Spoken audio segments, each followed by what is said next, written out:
They told her to forget that night, the way the sky folded over the desert like a locked jaw and the engine spoke a language older than orders. She did not forget. The memory lived at the edge of her hearing, where wind becomes whisper and whisper becomes warning. Major Sarah Voss carried it the way a pilot carries altitude, invisible, relentless, essential to survival. In quiet hours before dawn, when hangars breathe like sleeping animals and the base lights burn a tired amber, she rehearsed the same thought: the sky never lies, people do. She did not say it aloud. She let the sentence ride shotgun with her pulse. The morning's air was cold enough to taste. It pressed against her lungs with the faint sting of metal and dust. She walked the length of the tarmac without hurry, counting the low hums that rolled from the flight line. The jet waited where crews had left it, a silhouette cut from the color of night, the canopy glistening with a veil of dew. She touched the fuselage with the back of her gloved hand, a small ritual to ground the body before it leaves ground behind. Engines sleep like guard dogs. Touch tells them who approaches with purpose and who arrives with fear. Briefings had been simple on paper and complicated everywhere else.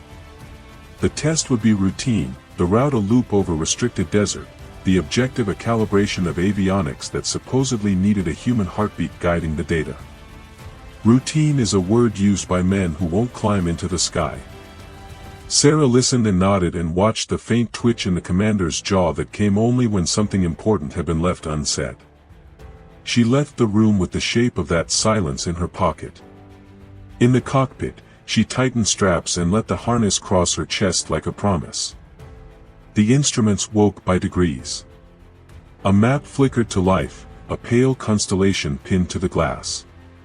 Her breath fogged the edge of the visor and vanished again. She ran through checks with the steady cadence of prayer, not because she believed in miracles but because ritual keeps the mind from drifting where the past waits. Fuel. Hydraulics. Flight control surfaces responding with obedient grace. She smelled the clean bite of oxygen, the warmer scent of electronics heating toward readiness. Everything about readiness feels like a confession to the sky. Taxi was a gliding confession too, a low curve past sleeping machines and cold ladders and the line of orange wands moving in choreographed arcs. The tower cleared her with a voice too cheerful for the hour. She read back the clearance and felt the jet lean into its hunger. The runway opened like a long-held breath. She advanced the throttle and the world slid backward, and for a half second before the wheels left, she was both animal and arrow, bound to earth and made for air. Rotation came gentle. The desert dropped away as if it had never belonged to anyone. Climb out felt clean. The horizon drew a fine wire around the world. Thin cirrus, a smear of milk across the blue.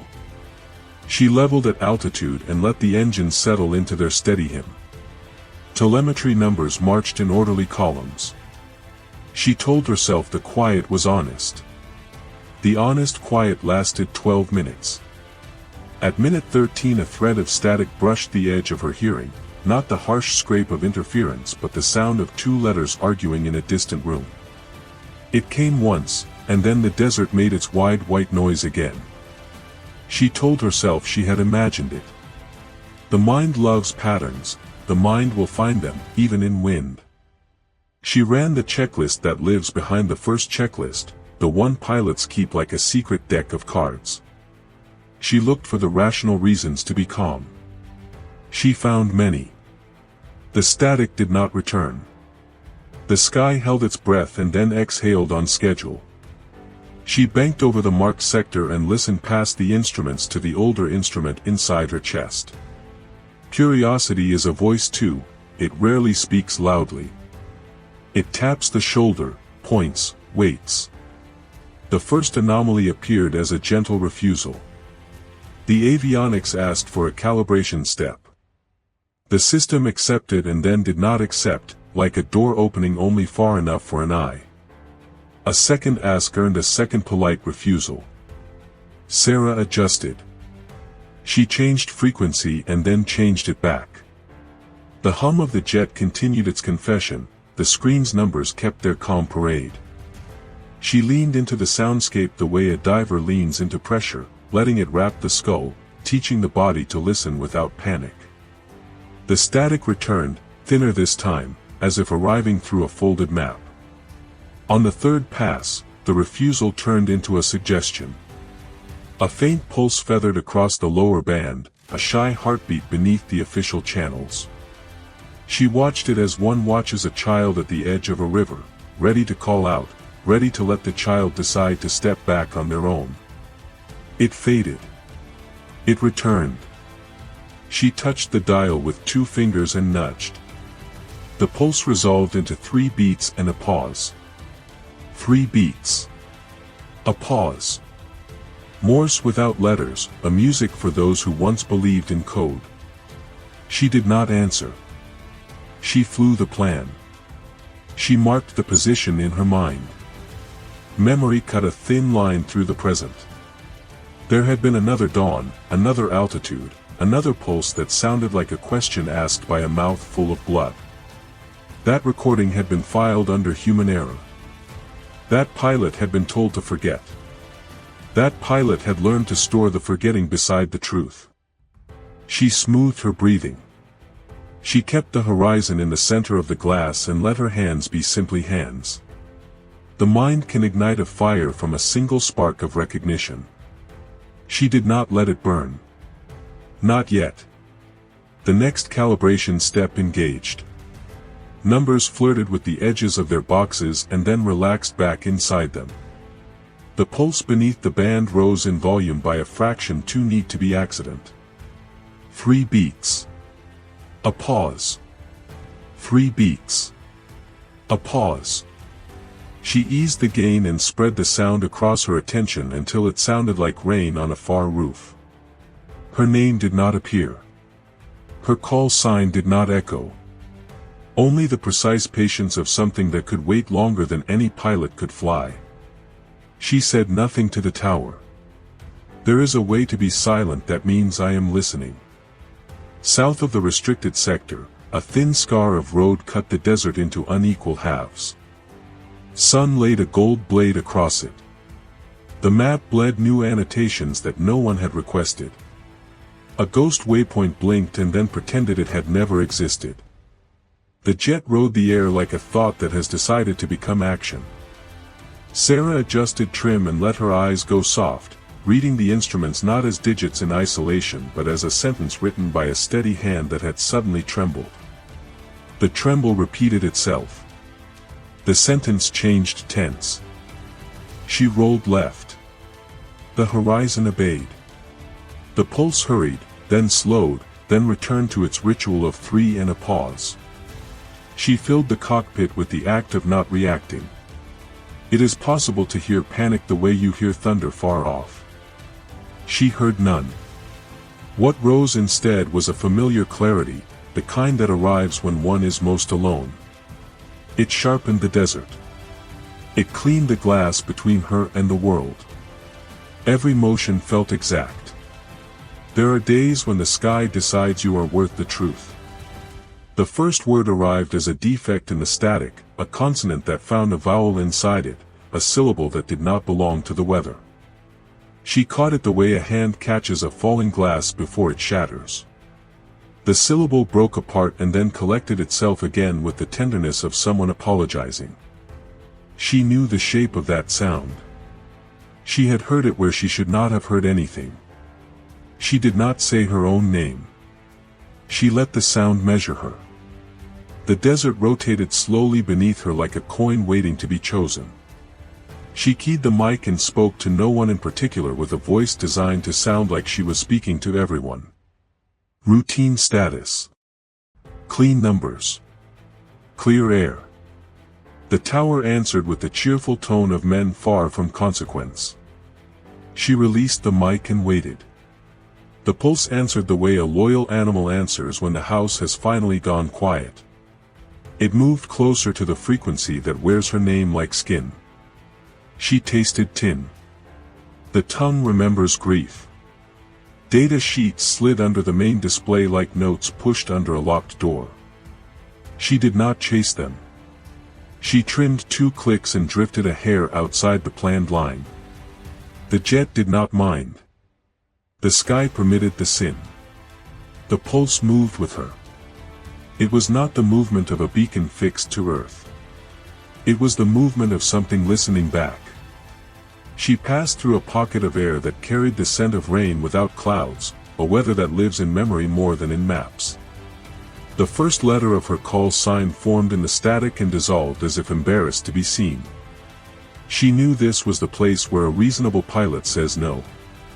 She knew reasonable pilots are the ones who survive to tell others how they were reasonable. She let that knowledge sit on the empty seat beside her and look out the window. She focused on the work of hands, the calm of eyes, the promise of altitude and fuel and time. 3 beats. A pause. 3 beats. A pause.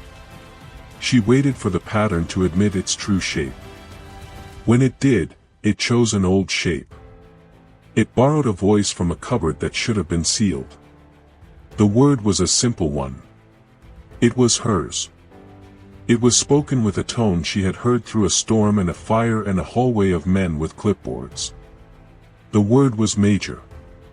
It came thin but intact, wrapped in a film of age, the way tape comes from a drawer already magnetized with past information.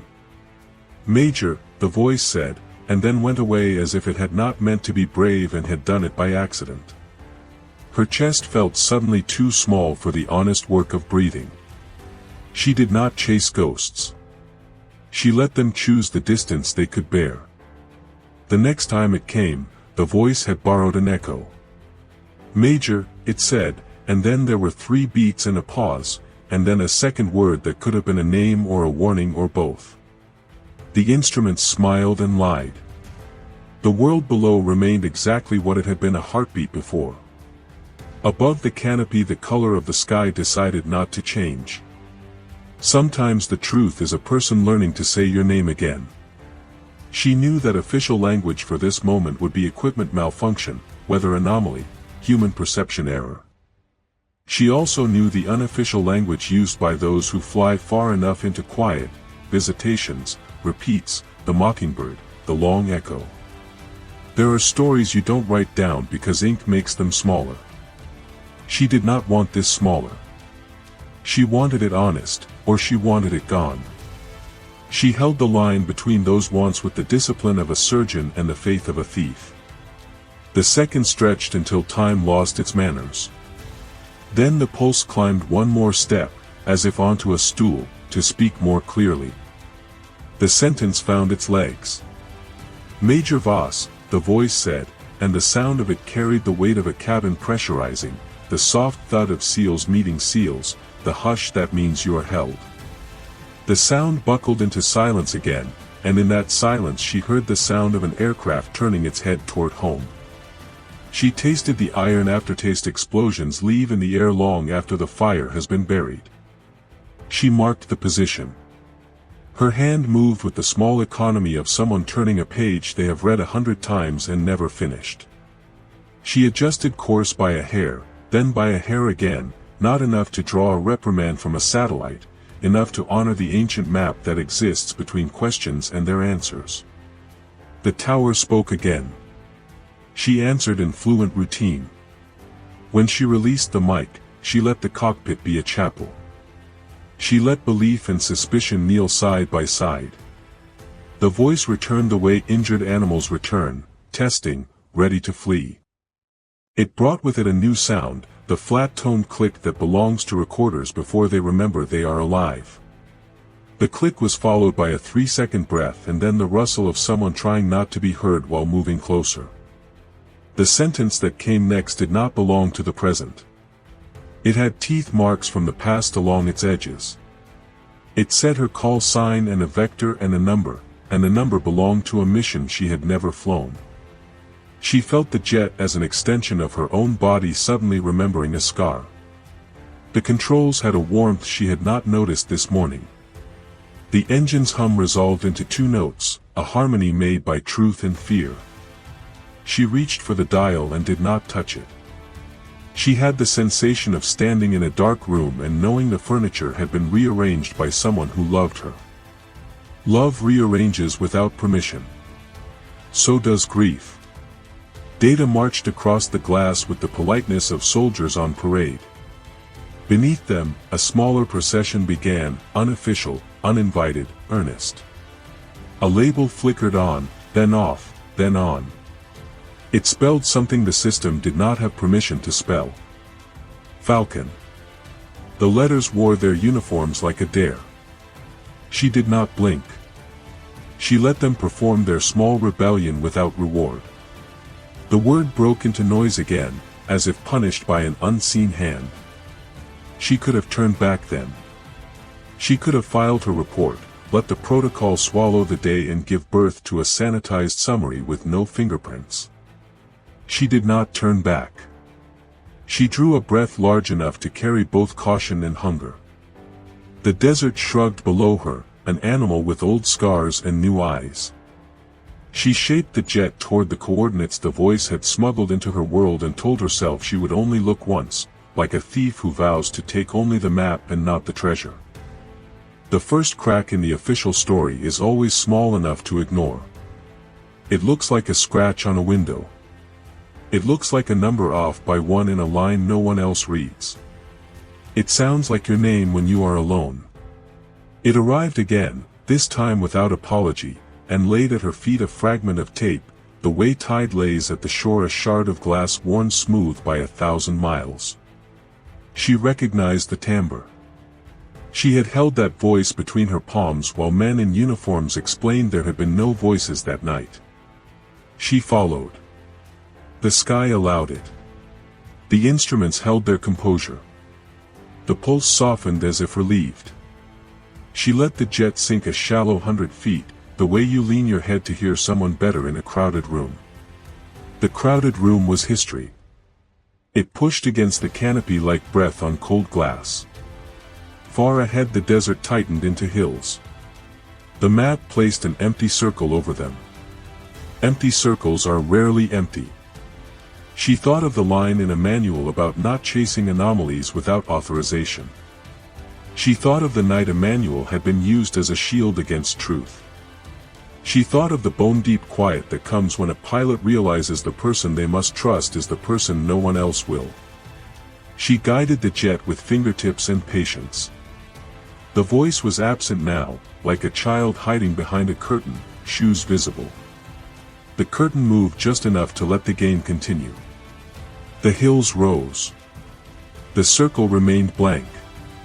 The static trembled like a moth in a jar. Then the jar opened. The voice did not say her name this time. It said a code and a time, and then it said a word that belongs only to those who know how to keep it: protocol. She did not let her mind finish the phrase. Minds can summon ghosts out of fragments. She waited for the fragment to choose its own life. It did. It said Falcon, and the cockpit seemed smaller by half. She reached for the recorder not because anyone would believe but because some truths need to be held by a device that cannot feel. The device blinked awake like an old dog grateful to be asked to work. She said nothing. She flew. The voice drew nearer, less ruined by distance, less chewed by time. It carried the cadence of a briefing and the humanity of someone speaking after a long walk. "Major," it said, and then, almost tenderly, as if returning something that once belonged to her, "stand by." The jet shivered the way bodies shiver when a decision has finally been made. Far below, a thin road ended where no road should end. The map tried to redraw itself and failed, erasing and repainting the same brown emptiness with frantic bureaucracy. The static parted like curtains. Beneath it lay the sound of breathing. Not hers. Not the towers. Breathing belongs to living things and to the dead when they are remembered accurately enough. The breath steadied. The word protocol returned, and this time brought the second word on its arm like a guest. She closed her eyes for a count of 1, then opened them to a cockpit flawlessly ordinary. That is how truth arrives, wrapped in ordinary. Her hands did not tremble. The horizon did not tilt. The voice finished the phrase that would trespass every locked door in her history. Falcon Protocol, it said, and the last word arrived with the clarity of a signature on a document no one will admit exists. Reactivated. The desert did not applaud. The engines did not change key. But inside her, something that had been kneeling stood. When the desert finally let go of her, the base looked smaller than she remembered, a rectangle of light surrounded by nothing. The descent felt too quiet. Even the tower's voice arrived filtered through something less than confidence. She touched down with the precision of a person who needed the act itself to prove she still existed. Wheels met runway, drag deployed, and for a moment she believed the tremor in her hands was merely adrenaline, not belief rearranging itself. The jet rolled to a stop. The engine sighed. The desert returned to its long act of pretending it knew nothing. Debriefings always begin with the fiction of calm. Fluorescent lights hum like insects. Air smells of coffee gone sour. The room contained 4 chairs, 3 filled, 1 waiting. Commander Riker sat nearest the wall, his face composed of professionalism and denial in equal measure. Colonel Avery handled the data tablet as if it might bite. The third man, a technician too young to have opinions, stared at the table the way people stare at confessionals. Sarah took her seat without removing her gloves. Silence did its work for a full minute before anyone remembered how to speak. Riker opened with protocol. Flight parameters, weather stability, fuel readings, all immaculate. He asked if she had experienced turbulence. She said no. He asked if she had experienced anomalies. She hesitated 1 second too long. The sound of that hesitation rippled across the room like a small explosion muffled by manners. Avery cleared his throat, a rehearsed gesture. Telemetry indicates normal, he said, the way a doctor says the scan is clear when both know it isn't. Sarah nodded and let the sentence sit between them, still breathing. She described the static as briefly as possible, omitting the human syllables, the word major, the repetition of her name. To tell everything would invite the kind of attention that erases truth faster than lies. She gave them numbers instead, coordinates, times, wave bands. Numbers don't betray. People do. Riker took notes on an invisible pad, writing words she couldn't see. The young technician shifted in his chair and pretended to cough. The cough contained the echo of disbelief. She wanted to tell him that disbelief is a uniform too, worn to survive meetings like this. When she finished, Riker's smile arrived like a document stamped approved without reading. "You've done well," he said. Data streams sometimes loop after long flights. Heat distortions can mimic communication signatures. His tone made the explanation sound generous, a blanket offered to someone shivering from the wrong kind of cold. Sarah said nothing. Avery added that the Falcon range sometimes reflects test frequencies from earlier runs. He said it the way men say the word coincidence. She recognized the shape of a cover story forming, elegant, repeatable, airtight. "You'll stand down for 48 hours, Riker said. Routine post-test rest." It sounded like permission, but it wasn't. The word routine had become code for keep quiet. She asked if she could review the telemetry personally. He declined. His no came dressed as concern, better to let analysis handle it. Avery's eyes never left the tablet. He was scrolling something invisible, editing the narrative while she still breathed. Sarah studied the reflection of the ceiling light on his skin and imagined the small muscles tightening around his jaw when he lies. They did not disappoint her. Outside the briefing room, hangars leaned against the dawn like exhausted giants. She walked until the building stopped having windows. The desert pressed close again, patient, listening. In her hand, the flight recorder felt heavier than it should. She hadn't mentioned it. She had pulled the secondary backup before touchdown, a habit born of mistrust and survival.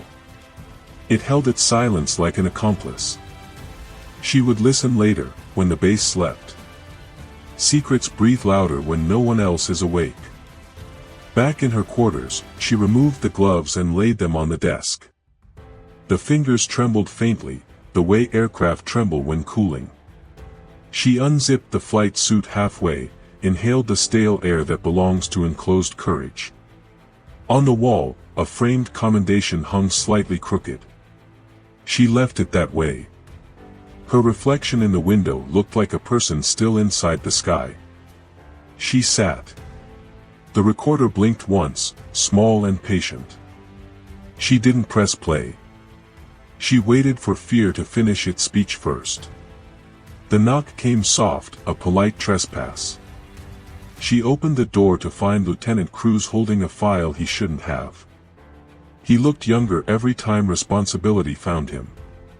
"Ma'am," he said, eyes darting toward the corridor. "Telemetry copy. For your review. It'll be missing from the archive by morning." He handed her the file as if transferring a confession. She took it and met his gaze long enough for understanding to pass. "You didn't see this," he added. "And I didn't bring it." She almost smiled. Truth requires conspirators. After he left, the recorder's light pulsed again, impatient now. She pressed play. A low hiss filled the room, followed by 3 beats and a pause. She sat perfectly still. The sound continued, steady, obedient to the rhythm that had lived inside her cockpit.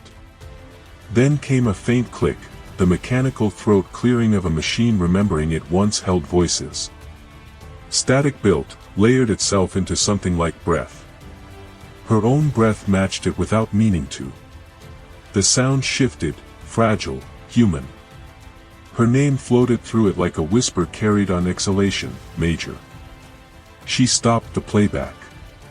Silence flooded back, heavier than noise. She looked at the file Cruz had brought.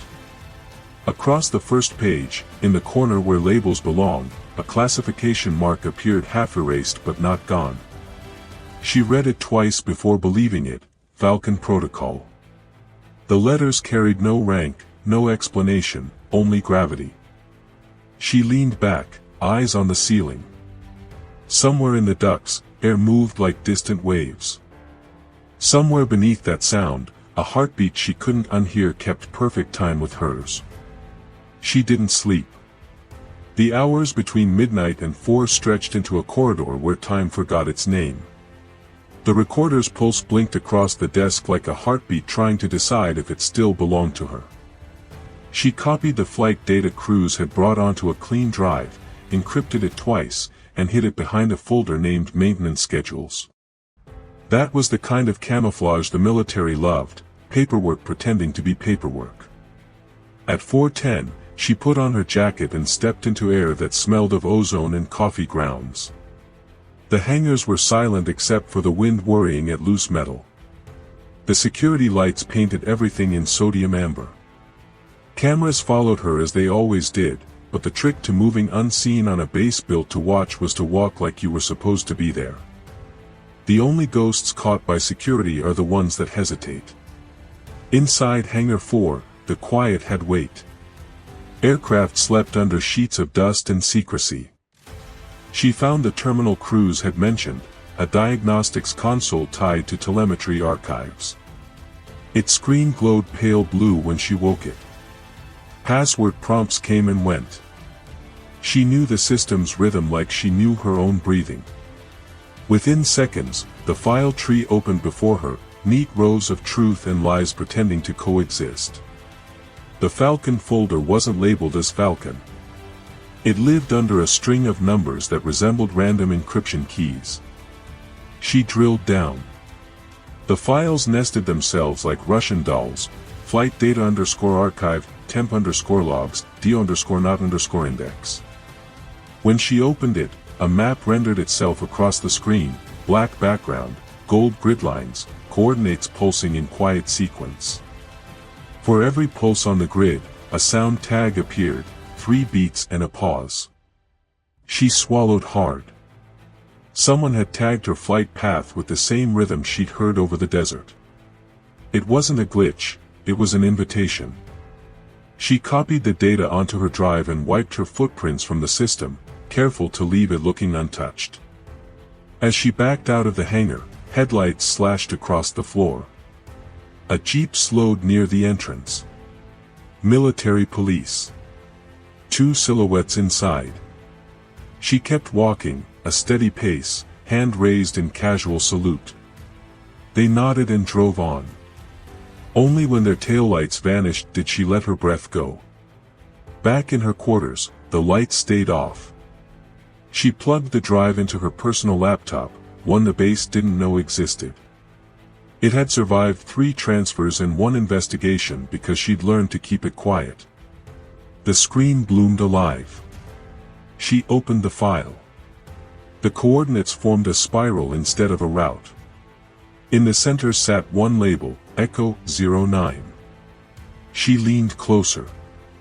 Echo, like the myth, like repetition, like ghosts that refuse to die. Then a soft tone cut through the room. An incoming message, encrypted, no origin. She hesitated, then opened it. Just 3 words, they're watching you. The cursor blinked beneath it, waiting for an answer. She closed the laptop. No reply. No reaction. Fear is an invitation, she'd learned that too early in her career. At 6 o'clock, Riker called an impromptu briefing. She walked in with the calm of someone who already knew the outcome. His voice was smooth as glass. "We're conducting a systems audit," he said. "Standard procedure." Avery sat beside him, face blank. "Telemetry inconsistencies from yesterday's test," he added. "We'll need your access keys, Major." Keys. That was the move. Disarm her, digitally. She nodded, handed over the official device, the one she'd already scrubbed. "You'll find everything intact," she said. Her tone was clean, her eyes steady. Riker studied her like a man looking at a mirror that might lie. "We appreciate your cooperation," he said. His smile didn't reach his eyes. When the meeting ended, she noticed Cruz wasn't in the room. The hallway felt longer than usual. She moved fast, found his quarters empty. Bed unslept in, locker open, the kind of emptiness that arrives after sudden orders. She scanned the corridor, nothing. In the reflection of the window she caught movement, a shadow that didn't belong to her. She didn't turn. Reflex is confession. Instead, she adjusted her collar, gave herself a reflection to watch, and waited. The shadow lingered, then faded. Whoever it was, they were trained. She counted to 5, then to 10, then left by the maintenance door. By 8:30, she was back on the tarmac. A maintenance crew worked on one of the test jets, cables hanging like veins. She blended among them, checking panels, speaking just enough to seem routine. Then she found what she was looking for, an auxiliary data port tucked beneath the cockpit, sealed with a lead tag. She broke it with her thumb. The port hissed softly, like something alive. She connected her personal drive, uploaded the Falcon logs into the jet's onboard memory. If Command wanted to erase her data, they'd have to erase the plane too. The horizon shimmered. Heat or interference, it didn't matter which. Her radio crackled, a whisper slipping between static. The voice came faint, distorted, same cadence as before. "Major," it said, "they know." Then silence. She looked around the flight line, expecting eyes, but saw only wind, light, distance. The voice hadn't come from the headset. It had come from the intercom, the one not even powered. By noon, she had 3 choices: report the anomaly, hide the evidence, or chase the truth. The first would bury her under paperwork. The second would buy her time. The third would burn everything. She packed her flight bag. Decision made. That night, she would return to the sky. Alone. Unscheduled. No transponder. No tower. Because the last word she'd heard before the signal died was echo, and she needed to know what still answered to it. Night turned the base into a map of its own, a grid of lights and intentions. She moved through it like a shadow allowed to borrow a body. The maintenance door accepted her badge with a soft click that sounded too loud. In Hangar 2, the jet waited with that patient animal stillness machines adopt after dark. She climbed without speaking, without praying, without giving the moment a name that could betray it later. The cockpit accepted her weight. The switches answered like old friends who never ask where you have been. Power bled into systems in disciplined order. Screens breathed shallow blue. She killed the transponder with the same tenderness she used to start the engine. Not off, not damaged, just excused from telling the world where she was. The canopy sealed, and the night outside became a rumor.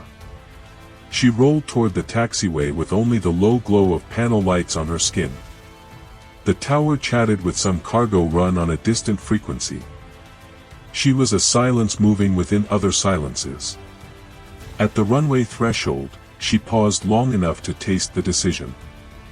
Then throttle forward, the long pull, the animal waking, the sprint, the lift, the gear tucking its legs like a bird ashamed of its feet. The base fell behind, a rectangle of arguments. Ahead, desert. Above, the kind of darkness that erases the edges of fear. She leveled and pointed the nose toward coordinates that had no official name and too many unofficial stories. The air was clean at altitude, cold enough to iron thoughts flat. She set the radio to a blank channel and listened anyway. 3 beats and a pause would have felt like a hand on her shoulder. Nothing came. The absence felt intentional, as if the sky had closed its eyes to watch better. She trimmed, she checked gauges, she kept the ritual humming. The map drew an invisible circle and she flew toward its center the way a needle finds the north without asking permission. Echo 09 announced itself first as reluctance. The stars thinned. The static deepened by a fraction. The horizon scraped a faint, metallic line across the glass. She descended in steps, cautious, predatory, curious. The coordinates resolved into a valley cut into dark rock like a wound that had learned to hide. From above, the floor looked empty except for the trace of a road that ended nowhere, and the angled shadows of structures that did not wish to be counted. She killed exterior lights and let the moon be her co-pilot. The valley received her sound with an old familiarity, like a church remembering the voice of a sinner. The pulse arrived then, 3 beats and a pause, pale, as if embarrassed to interrupt. She followed it across the valley, a hand out in a dark hallway, fingers trailing the wall. The closer she came, the more the map misbehaved, redrawing itself into a labyrinth with a center that moved when looked at directly. A grid of concrete appeared, then vanished, then returned. At its edge, a low structure the color of disappointment kept its head below the earth line. She circled once, then again, marking crosswinds, marking escape vectors, marking the places a person could be hurt without being noticed. A rectangle flashed under her, a door cut into the roof, a vent coughing out a breath no one had scheduled. She committed to the place the way people commit to the truth, by stepping past the last good excuse not to. She sat down with the kind of precision that happens when a body stops arguing with itself.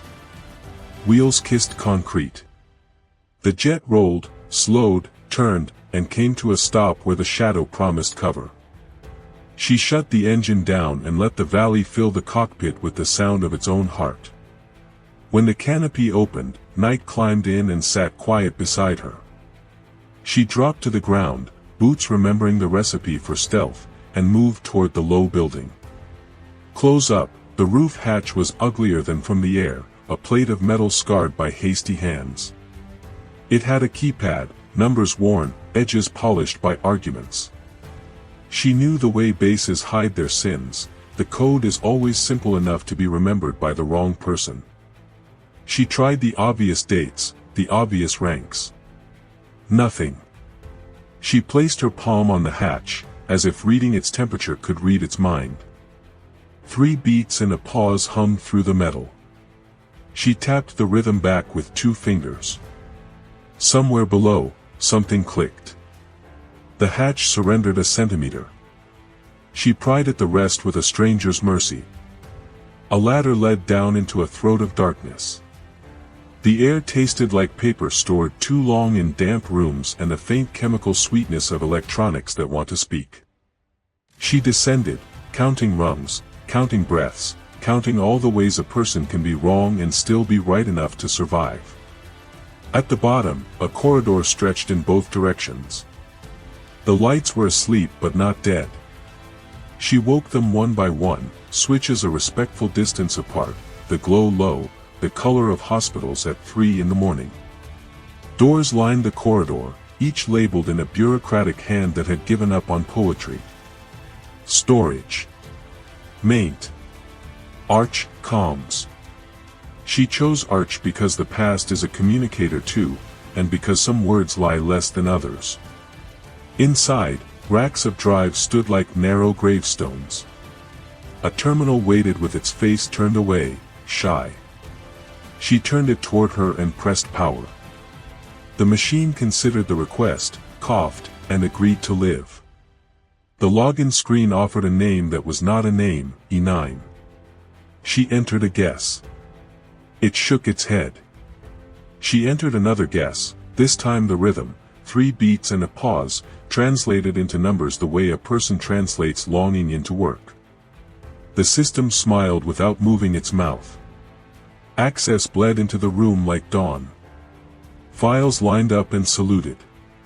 She scrolled. Flight logs, mission codes, indexes with their hearts crossed out. Then a directory wearing the wrong clothes, training_video_OLD. She opened it. Not video.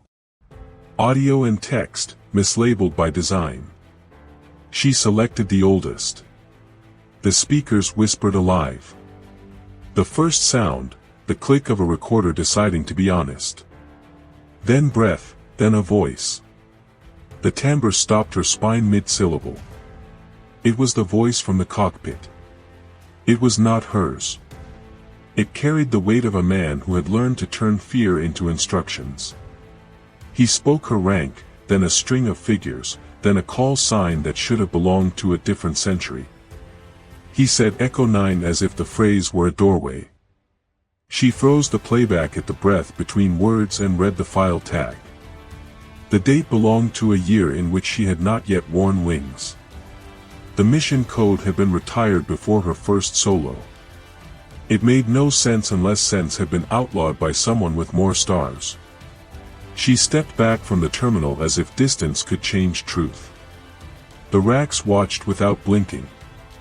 The valley above kept its silence. Another file. Another voice. Female this time, calm enough to calm storms. She spoke coordinates that matched the valley. She spoke a protocol in the tone reserved for things that end careers. She said Falcon and then cut herself off, as if the mouth had remembered the body that contained it. The text log matched the audio with disagreements that felt deliberate. Whole lines replaced by white space. That was when she knew this was not a graveyard. This was a museum with the labels swapped. Behind her, air shifted. Not a door. A ventilation pulse, a machine clearing its throat. She turned, slow, palms open to the idea she might not be alone. No footsteps came. Only the steady hum of power running in wires that should have been dead. She returned to the console and searched for her own name the way a diver searches a dark pool with hands first. The system thought about it and returned a polite excuse. No results. She refined, using her call sign, using the date of the accident, using the numbers she had heard in the cockpit. The screen hesitated and displayed one item. Access denied. She laughed once, a sound too quiet to accuse her of hope. From somewhere low in the building, a faint ping began, regular, insistent, the audio version of a blinking light. She followed it down another corridor into COMS. Banks of equipment dozed there, their faces painted with the modesty of obsolete gear kept because throwing it away would break a law written in pencil. In the center, a console with its own will displayed a single line of text, ready. She laid her fingers on the keys and did not press. The ping became 3 pings. Pause. 3 pings. Pause. The machine had learned the rhythm that had learned her. She keyed the mic. She did not give her name. Standing by, she said. The word left her and filled the room the way water finds the shape of a cup. The reply took its time, as if spelunking through distances that do not obey maps. Then the voice spoke. Closer now. Warmer. He used the phrase used by men who mean to save you or recruit you or both. Confirm identity. She said nothing. He continued, softer. We are Echo. The letters made more sense in his mouth than on the map. She moved back to Arch. The terminal now displayed a window she had not opened. A live transcription scrolled, seconds behind the voice as if chasing. Lines appeared, handshake. Auth. Major Voss provisional. The word provisional hung like a blade over a rope. Beneath it, a file name populated in a directory she had not seen. Voss _09_ primer. She selected it. Access denied. She tried again, tapping the rhythm into the enter key, 3 and a pause, 3 and a pause. The lock turned with the weary sound of an old door whose hinges remember storms. The file contained a list with no preface. Names, dates, missions, each followed by a status that felt both honest and cruel. Kia, Mia, transferred, erased. At the bottom, a line newer than the rest by years. Voss, Sarah, pending. She read it twice. Pending means a decision awaiting either mercy or bureaucracy. The voice returned, now in the speakers, now in her head, now in the bones of the building. You weren't supposed to find this alone, he said. It sounded like apology and pride sharing a glass. She stepped back from the console and found the room had become smaller without changing size. Above, the valley kept its moon and its secrets. Here, the past had drawn a map and the present had learned how to read. She reached for the recorder to capture everything and thought better. Copies can be stolen. Memory weighs less. She closed the file and reopened it to be certain it would return. It did, obedient, an animal that had finally remembered its name. Footsteps then. Not imagined. A cadence that belonged to someone who knew the building's polite arguments. She killed the screens, killed the lights down to a seam, slipped into the corridor, and listened. The steps came to a halt, then resumed, then faded toward the ladder. She held her breath until oxygen insisted on its rights. When the silence grew mature again, she returned to the terminal and pulled a single shard of hard truth, a small drive labeled with no label at all, seated in a slot under the console, warm to the touch. She pocketed it, feeling the heat cool against her leg. On the ladder, she climbed back into night. The hatch closed with a finality that did not accept comment. The valley exhaled. The jet waited, a dark shape with a pulse. In the cockpit, she started the system with fingers that had learned to be both surgeon and thief. On the roll, she let her eyes sweep once across the valley. A light flickered near the low building, then went out, as if someone below had looked up at the same sky and made the same choice she had, not yet.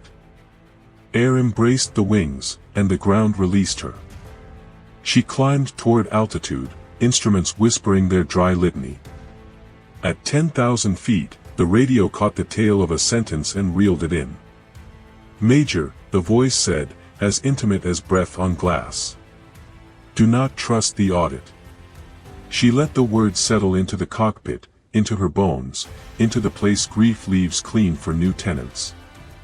Then, like a heartbeat closing a circle, the static ticked 3 times and waited for a question she would not ask until she had a better answer than survival. She turned the nose toward home, toward the rectangle of lights where men write history with erasers. In her pocket, the small drive warmed its silence. On the map, the valley erased itself, as if it had never deserved a name. The sky did what the sky always does when the truth is heavier than the plane: it made room. Morning arrived with the color of metal left in rain. The base wore its routines like armor, shining just enough to distract from the dents. She walked the corridor to operations with a measured calm that made people step aside. Doors opened. Eyes didn't. Somewhere behind the walls a ventilation fan stuttered like a wounded bird and found its rhythm again. On the bulletin board, a fresh notice announced an extended systems audit with the kind of cheer reserved for events no one can refuse. Riker waited in his office, blinds half closed, light banding his face into alternating approvals and denials. He gestured to a chair and didn't wait for her to sit. "We've expanded the scope," he said. "Telemetry, flight logs, personal comms. Standard policy after an anomaly." The word policy has a temperature. His sounded like a thermometer left in ice. "Colonel Avery will lead the review."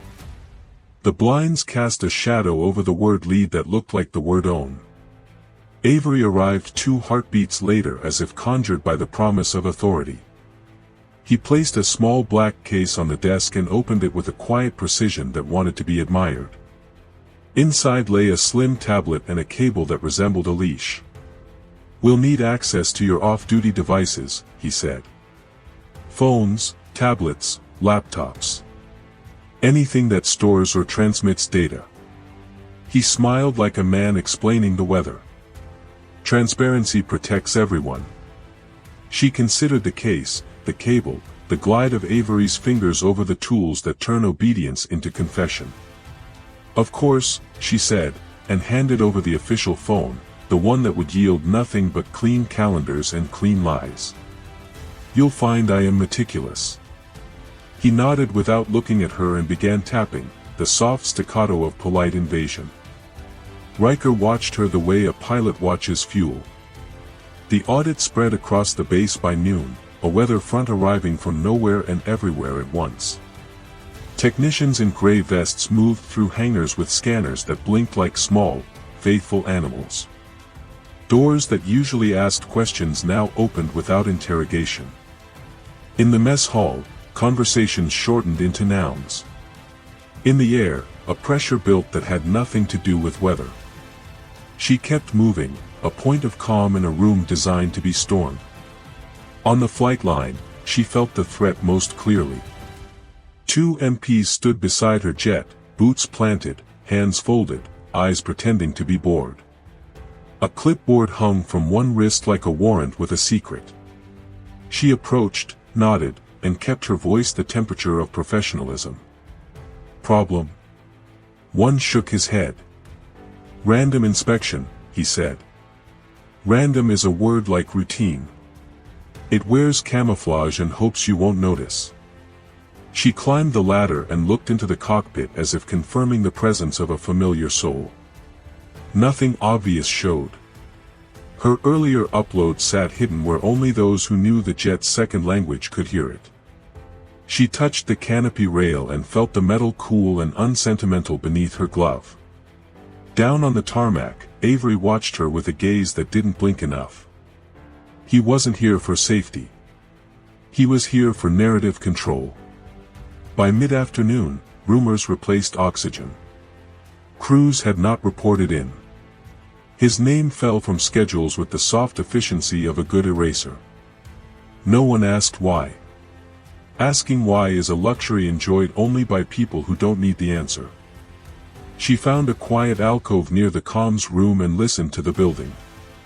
A high-frequency whine threaded the air like a violin tuning in the next room. She followed it to an equipment closet labeled with a number instead of a word. Inside, a terminal ran a script that harvested logs from every gate badge on base and arranged them into a tidy skeleton of everyone's day. Her name formed a clean spine from dorm to hangar to office. Then, at 0200, the line broke, stepped off the map, and returned at 0410 with a neat loop that declared nothing had happened. Someone had very carefully made sure it looked like she had been asleep. The threat wasn't just watching. It was editing. She returned to quarters and closed the door gently, as if the door might tell someone how it had been treated. The small drive from the valley lay exactly where she had hidden it, behind the baseboard she'd loosened years ago when she first learned that truth and career are not synonyms. She connected it to her personal laptop. A directory appeared with the false modesty of a man wearing someone else's uniform. Inside, a single file, e9_primer.txt. Not Voss_09_primer. This one wore the number like a name. She opened it. The text was simple, unadorned, written by someone who had learned to fear rhetoric. Echo 9, Initial Conditions, Roster, Operational Purpose. A unit assembled for off-book test flights, cross-theater reconnaissance, and deniable recoveries.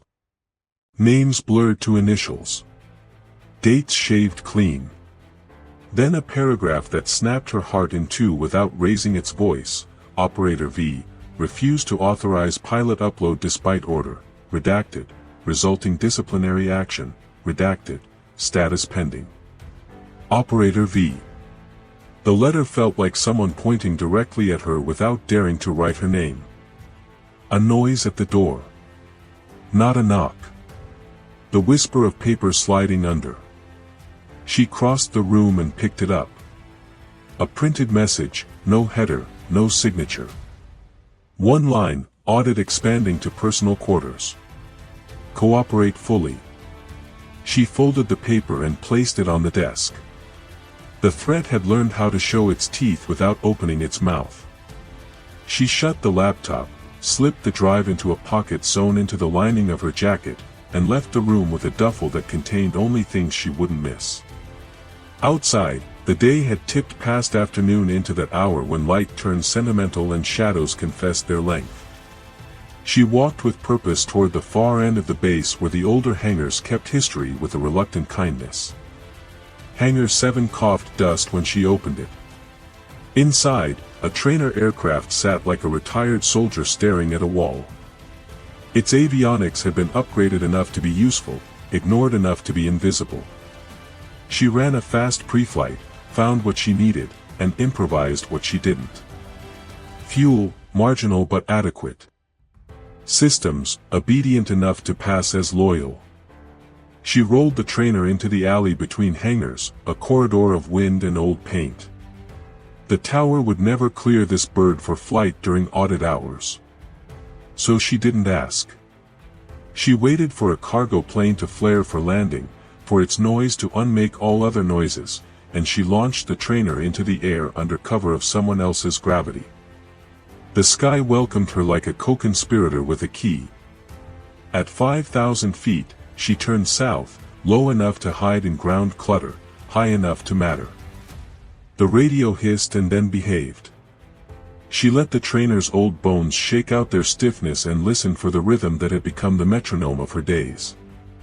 3 beats. A pause. It came, faint and faithful, like a dog that will always know the sound of your boots. Major, the voice said, tin-bent but urgent. Do not return to base. She banked, let the horizon slide, took a heading that drew her farther into the air's older country. They will ground you and erase you, the voice continued. They will call it protect and it will be the opposite.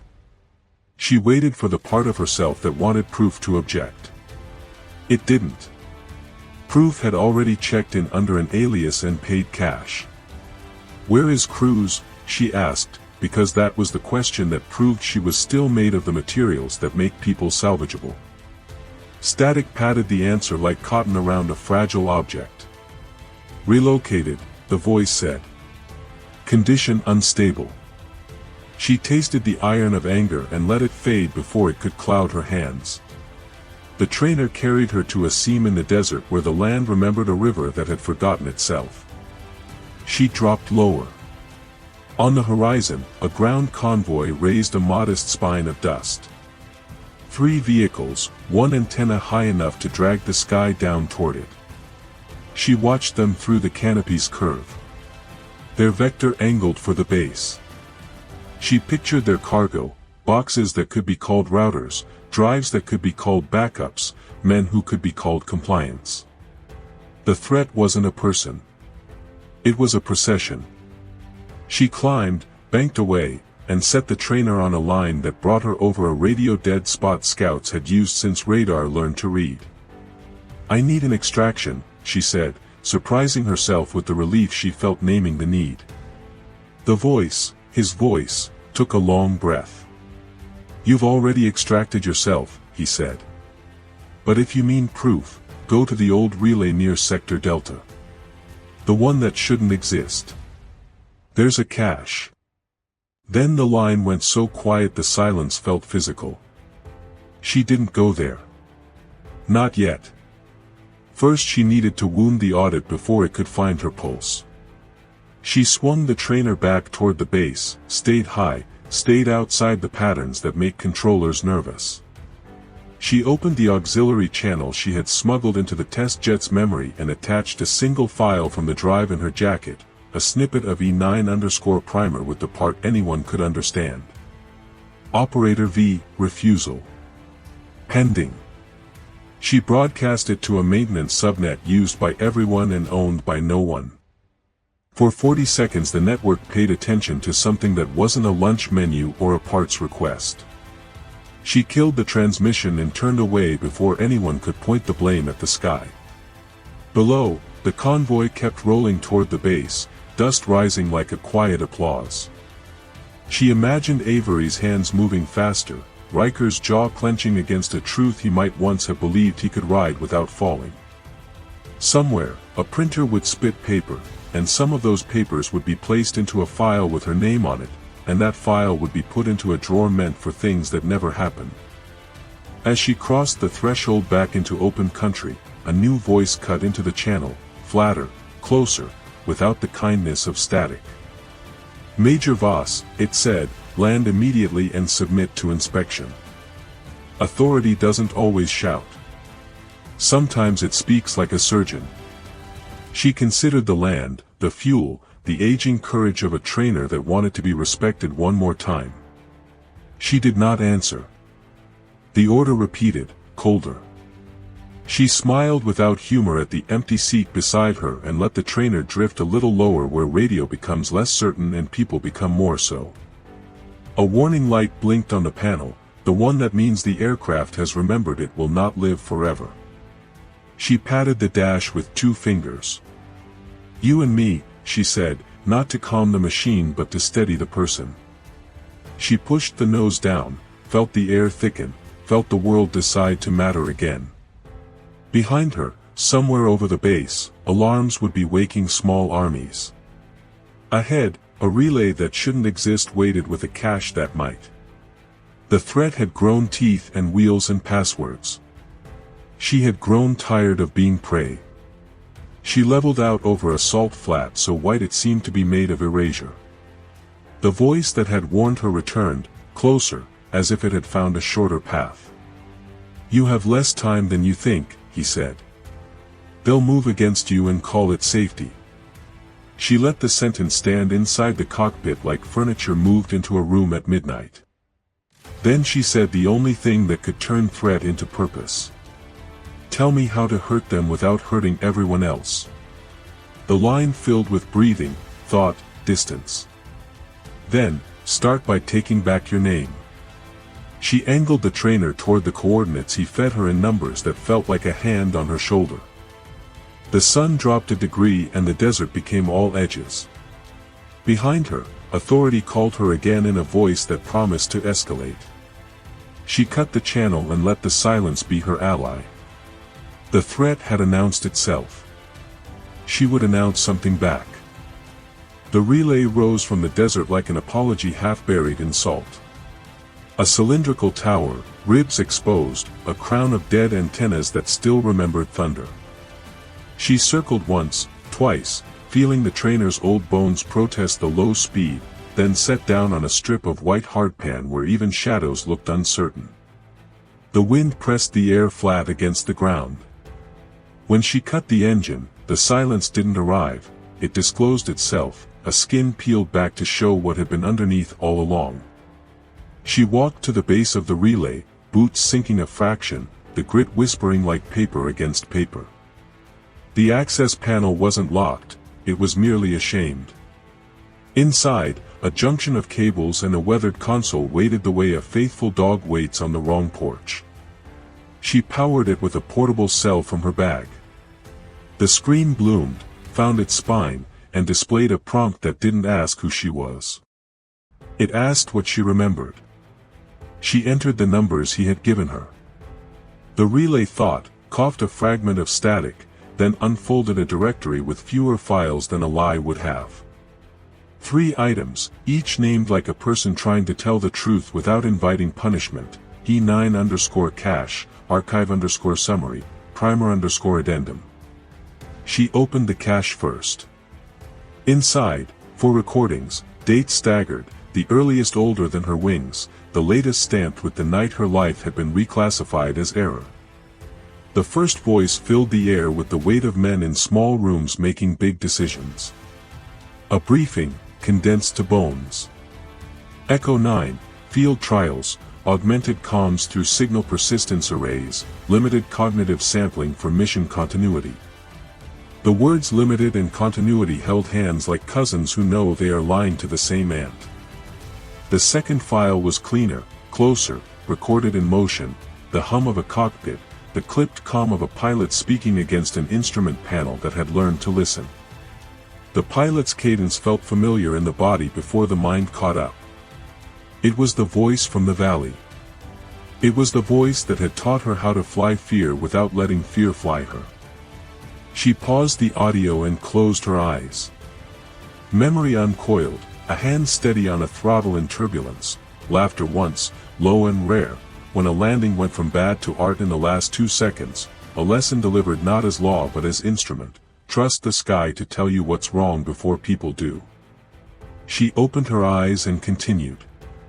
If command asks you to sign without showing you the risk, you hand them the pen upside down, the voice said, softer, as if speaking to one person and one person only. Her name wasn't in the sentence, but her shape was. The third file ended mid-word, eaten by its own hunger. The fourth bore the date that still woke her at 3:17, the one in the report stamped human error. She pressed play, braced for the sound of machines failing, of alarms eating the room, of men announcing the end of their world with good diction. Instead, she heard a conversation conducted in the grammar of the impossible. 2 channels braided into one.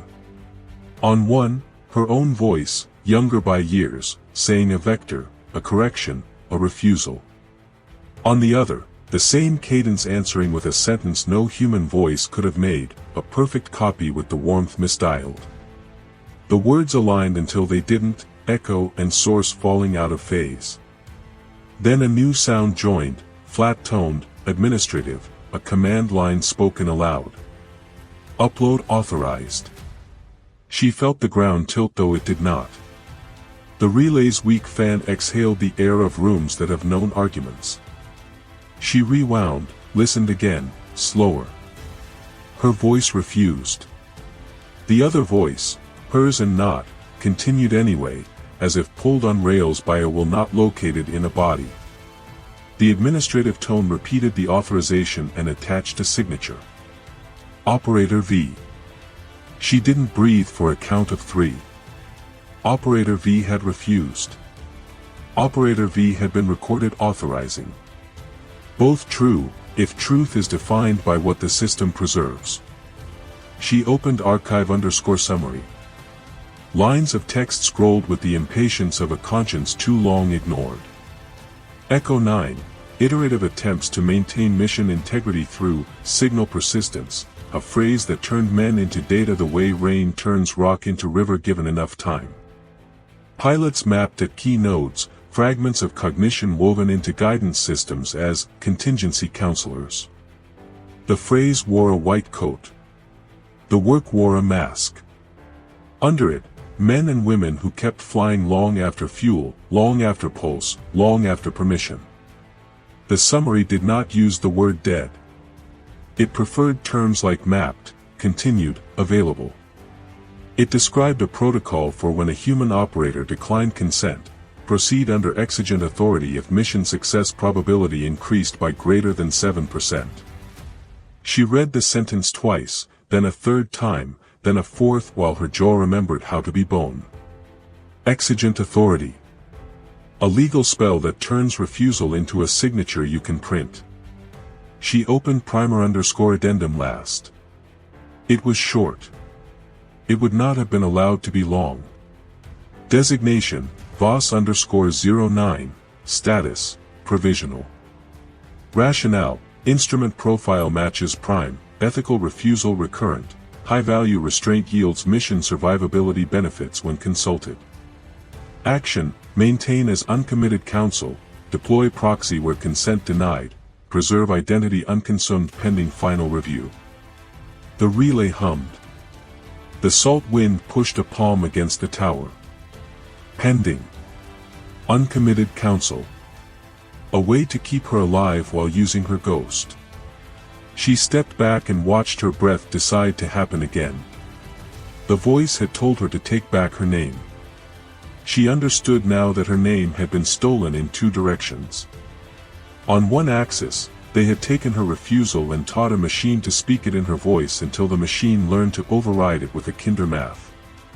On the other, they had kept her out of the system even as they threaded her shadow through it, her caution as code, her restraint as subroutine, her conscience as a feature that could be toggled. The console beeped, a polite, bureaucratic sound, as if clearing its throat before telling an inconvenient truth. A new window opened without input. Live handshake request, earray/node, ghost. Her hands hovered. She accepted. The speakers filled with the sound of distance. Then he spoke, not from a recording but from a place that had learned how to be a person when all the usual materials were missing. You found an honest relay, he said, and the voice carried that same unteachable warmth. Not many left. She swallowed the urge to ask his name. Names pin people down. If he could be pinned down, someone else would have done it years ago. They told me to take back my name, she said. What does that mean to you? The silence that followed wasn't empty. He was choosing how to tell the truth without breaking it. You refused, he said. That refusal was the only thing that kept you human in their ledger. They created a shadow of you to keep the missions flying. They fed it pieces of what you'd allowed, your judgment, your caution, and taught it to sound like you when people needed courage that didn't smell like blood. He paused, and she heard static adjust itself like a chair. But when courage began to require consent, they wrote your acceptance for you. Operator V, she said, and the letter V scraped her throat on the way out. They said I authorized the upload. He let the sentence lie down between them and lose its heat. You didn't, he said. I watched you not. And then I watched the system decide you had. They needed your name to baptize a machine. Who are you? She asked, not because a label would change strategy but because her heart had a debt to its own past. He let the question walk around the room, touch the furniture, look out the window. A pilot, he said, and the word bent in his mouth as if it had been asked to hold more weight than it had been designed for. Mapped under exigent authority. Persisting where signals persist. It's not life, not the way you get to hold it. But it is memory with tools. Eli, she said, and the name didn't ask permission to be spoken. He didn't confirm and he didn't deny. The relay's fan ticked once, twice, like an old clock finding its courage. The day they ended Echo's first run, he said, someone bought you 12 seconds. You used them to say no. It wasn't enough to stop what they'd built, but it was enough to keep them from eating you whole. They filed you as pending. They've waited 5 years to decide what to do with the last human part of Falcon Protocol. How do I take back my name? She asked. The wind pressed another hand against the tower. Somewhere above, a hawk wrote a slow letter into the air. He answered the way a mentor does when the lesson is too large for the room. Proof, he said. Not copies, those can be erased. You need the primary black box with the original refusal stamped in its metal. And you need to attach that refusal to a broadcast they can't confiscate without admitting the network itself exists. She thought of the valley, the file labeled Voss_09_primer, the word pending like a wick no one dared to light. Where is it? She asked. He didn't answer immediately. Machines make answers. People make decisions. Buried under a site they call decommissioned, he said. A place you already learned how to visit. Not the hatch. Not Arch. Under COMMS there's a vault mislabeled water. Inside, the box no one will admit to owning. Do not open it there. It will kill its own truth if you try. And the broadcast? She asked. How do I speak louder than their eraser? He gave her numbers. Frequencies that had no right to be stable. A window of time when the audit would divert enough resources to leave a seam in the net. A repeater chain hidden in the old relay grid like a spine tucked inside a spine. You have 1 hour in which the world will be listening for a different reason, he said. Ride that listening. Put your refusal in its mouth. She closed her eyes, not to pray, not to rest, but to measure herself against the work. In the darkness behind her eyelids, she saw the base as a series of arteries and valves, blood going the wrong direction because a surgeon had been ordered to make it so. She opened her eyes to the clean fact of wind and salt and a machine too tired to lie. What happens to you if I do this? She asked. The silence that followed was not hesitation. It was acceptance being folded neatly and put away. Pieces of me will go quiet, he said. The parts they use to speak for you will lose their authority. What remains will be what memory always is when it isn't being used to control the living, story and warning. He let a breath rest on the line. That's enough for me. She copied the cache. She copied the summary. She wrote the addendum's words into her head where paper and plastic could not reach. She powered the relay down, and the screen went dark like an eye returning to sleep. At the trainer, the engine coughed, shook, then remembered itself. She strapped in and looked once at the horizon where the base would be, small and armored against truth. Take back your name, he had said. She understood now that name meant more than rank and letters. It meant refusing to let a machine use her conscience as a convincing costume. The trainer lifted, light as a promise that hasn't met its first obstacle. She turned north. The coordinates lived in her hands now. In her pocket, the drive pressed its small warmth into her thigh like an ember that had decided not to die. The radio filled with the kind of static that means everything is working and nothing is safe. She let the air find its shape around the wings. She let the revelation burn without consuming. Behind her, the relay returned to looking like ruin. Ahead, the world prepared to learn a new definition of the word pending. The base looked smaller when seen as a target.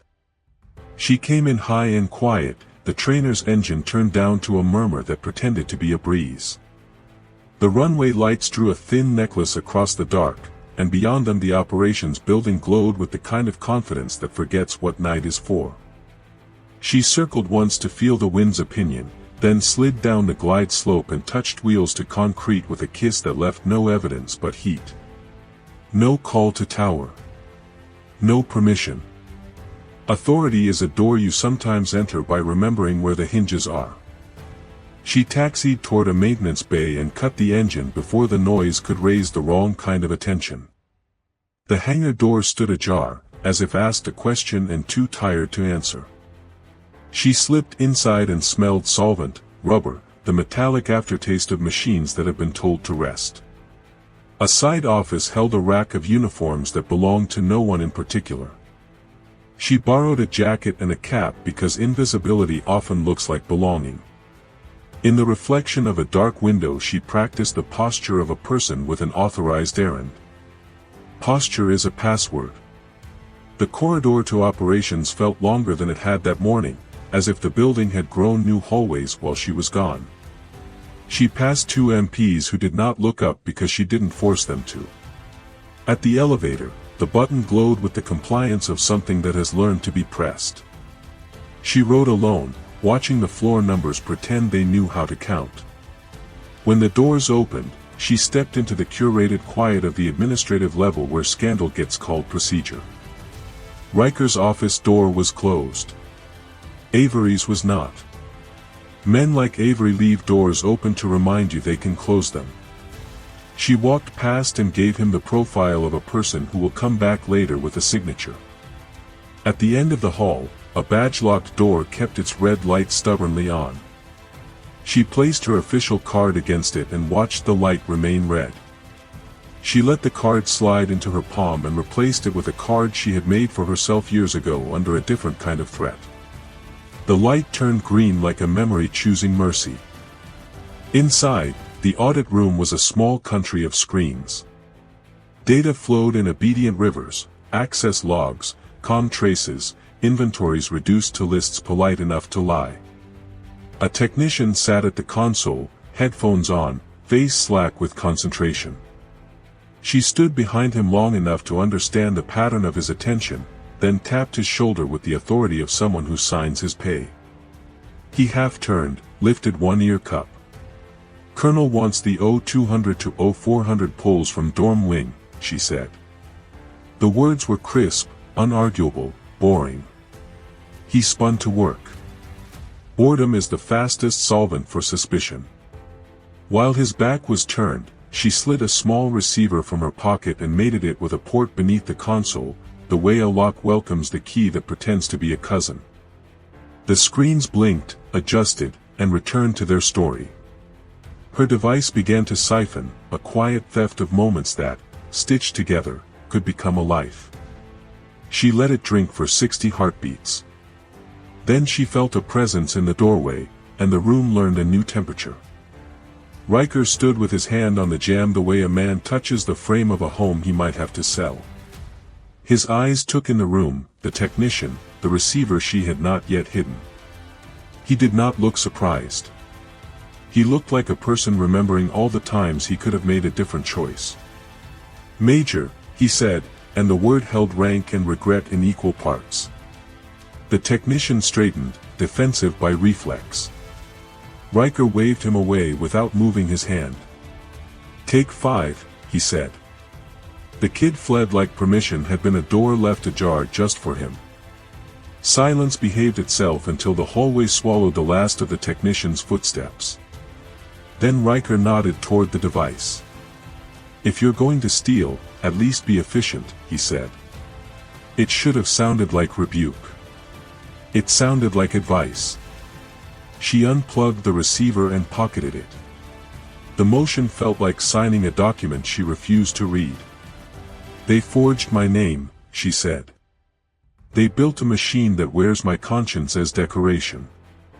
He let the sentence sit, then stepped into the room and closed the door with the gravity of a man putting earth back over a grave. "I told you to stand down because I thought it might save you," he said. "I also told you to stand down because I didn't want the paperwork." On another day, it might have been gallows humor. Tonight it was confession. She watched him the way a survivor watches a rope bridge. "Echo 9, she said. Signal persistence. Exigent authority. Operator V. His jaw moved once, like a thought that didn't like the taste of itself. They said no one would be eaten, he answered. They used other words. Continuity. Counsel. They anchored me with those words until I couldn't feel the current. Cruz is gone, she said. A convoy is coming. The audit is a weapon. He leaned against a console and stared at a screen filled with numbers that had learned to be polite. Cruz is not gone, he said softly. He is being moved off the board. There's a difference, and neither comforts me. He met her eyes. You went to ground, he said, not as question. You found what I couldn't admit existed in ways I could be punished for admitting. She felt something almost like pity touch the edge of her anger. Almost. The door opened without a knock because some men don't ask for permission in rooms where they believe they are the permission. Avery entered with two MPs who filled the doorway the way a conclusion fills a paragraph. Major, he said, each letter polished. We'll be concluding your role in this matter. He held a folded document the color of law. Effective immediately, you are grounded, pending review. He gestured to the receiver bulging her pocket as if pointing to a stain on a white shirt. Unauthorized data extraction, he added, pleased to be able to say it. Riker did not move. His stillness was a kind of argument. She's here because the audit is harvesting more than logs, he said. It's harvesting history. Avery's smile widened into patience. History is what we preserve after we protect people from the parts of truth that can't be carried, he said. The sentence would have sounded noble spoken over a different body. Tonight it felt like a hand on a mouth. Sarah stepped forward before fear could draft etiquette. You forged my authorization, she said. You fed a copy of me to a system and called it consent. You turned my refusal into a feature you could toggle. Avery's eyes stayed on hers long enough to be considered listening. You refused in a way that endangered missions, he replied. We preserved the part of you that knew how to keep pilots alive. He turned to Riker. And we did it after consultation with command. Consultation, Riker said, chewing the word like gristle. A conference call isn't confession. Avery's gaze flicked toward the closed door and back. He lowered his voice as if offering mercy. Major, we can resolve this internally. No courts. No headlines. You will stand down, and in return, you will not be erased. The verb hung in the air with a weight that came from the fact that it had been used before on someone else. The MPs moved a step closer, an illustration in a handbook titled How to End a Scene. She lifted her hands a half-inch, not surrender, not threat, just the body reminding itself of its proportions.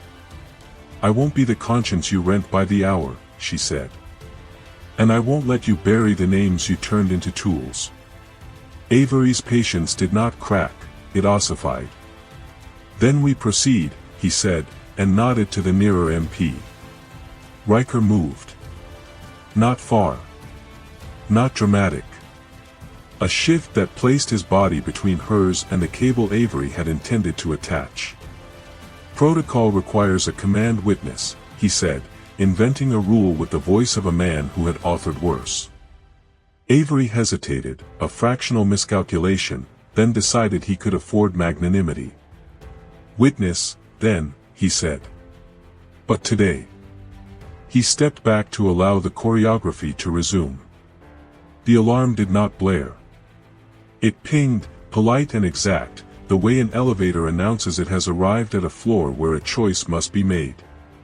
On the central screen, a network window blossomed like a wound blooming through bandages. A maintenance subnet, the one used for lunch menus and parts requests, suddenly carried a file it had not asked for. Text scrolled, black on gray, clean and legible, Operator V, refusal on record, exigent AUTH applied, status, provisional. Someone had left the window open where everyone could see. Someone named Sarah. Avery pivoted to the console faster than dignity allows. Fingers flew. Commands fired. The window closed. Riker watched his own face reflected in the deadened screen and decided something inside that screen had belonged to him once. "If you erase it here," he said, "it's still on every coffee machine with a brain." Avery's jaw tightened. "Containment is a skill," he said, but the sentence lacked its usual posture. Sarah stepped into the thin space those two sentences created. "I know where the primary lives," she said. "The black box with the original refusal. You can chase me or you can listen. If you chase me, you'll lose me and the truth. If you listen, you might save yourselves from the thing that happens to men who confuse procedure with absolution." The MPs waited for a verb. Avery gave them none.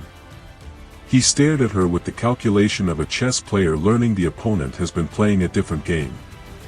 "You can't get to it," he said. "Not without our keys." She touched the receiver in her pocket, feeling its small heat like a promise. "Keys are for doors that admit they are doors," she said. "This one pretends to be a pipe." Riker took a breath that changed the shape of the room. "Where?" he asked. The question carried both betrayal and hope. She met his eyes. "Under COMS," she said. "Vault mislabeled water." He closed his eyes once, a long blink that might have been a prayer or the goodbye to a story he had told himself for years. Avery signaled the MPs with a tilt of his head that meant later. "To Sarah," he said, "you will not leave this building." She smiled the way patients smile when promised painless surgery. "Then bring the building," she said. The line landed. For a second, no one breathed. Then Riker stepped toward the door and opened it. "Witness," he said again, and in the word was the last useful authority he had left. Avery considered the optics of arresting them both and found the mirror unflattering. They moved as a group down the elevator, through the corridor, into the part of the building where labels try to be metaphors. At the vault door, Avery produced a code that would have impressed an honest man. The lock accepted it the way a lie accepts applause. Inside, the air felt cooler, ashamed. Rows of stamped cases slept on steel. At the far end, a box sat with the arrogance of a crown. No labeling but weight. Sarah laid her hand on it. The metal held a chill older than tonight. Avery reached for it with the eagerness of ownership. Riker placed his palm on the lid and stopped him.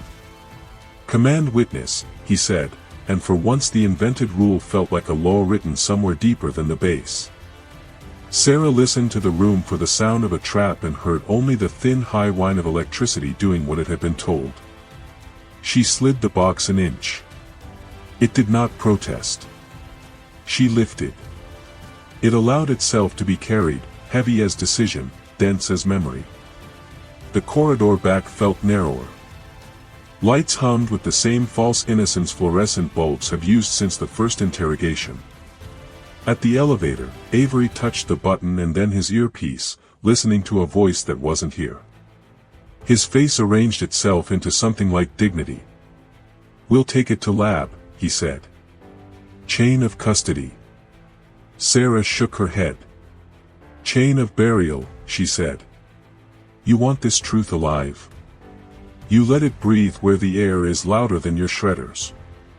Riker looked at the box as if it contained the shape of his younger self. "Where?" he asked again, but this time the question was a different species. She gave him numbers that sounded like a hymn if you knew the tune. He didn't, not yet. Avery did the math, and his jaw found a new angle. "Absolutely not," he said, which is the sentence spoken before things happen absolutely. The elevator doors opened.